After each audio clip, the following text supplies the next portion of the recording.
حضرت حنظلہ رضی اللہ تعالی عنہ کی شہادت۔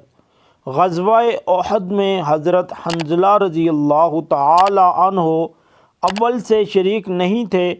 کہتے ہیں کہ ان کی نئی شادی ہوئی تھی، بیوی سے ہم بستر ہوتے تھے، اس کے بعد غسل کی تیاری کر رہے تھے اور غسل کرنے کے لیے بیٹھ بھی گئے، سر کو دھو رہے تھے کہ ایک دم مسلمانوں کی شکست کی آواز کان میں پڑی۔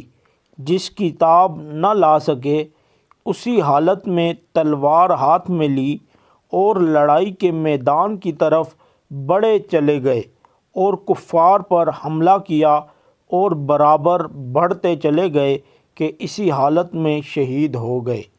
چونکہ شہید کو گر جنبی نہ ہو تو بغیر غسل دیے دفن کیا جاتا ہے، اس لیے ان کو بھی اسی طرح کر دیا، مگر حضور اکرم صلی اللہ علیہ وسلم نے دیکھا کہ ملائکہ ان کو غسل دے رہے ہیں۔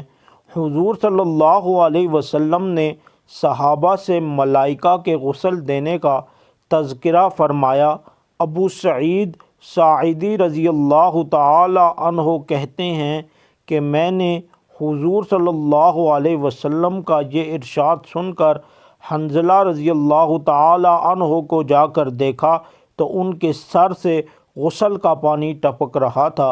حضور اقدس صلی اللہ علیہ وسلم نے واپسی پر تحقیق فرمایا تو ان کے بغیر نہائے جانے کا قصہ معلوم ہوا۔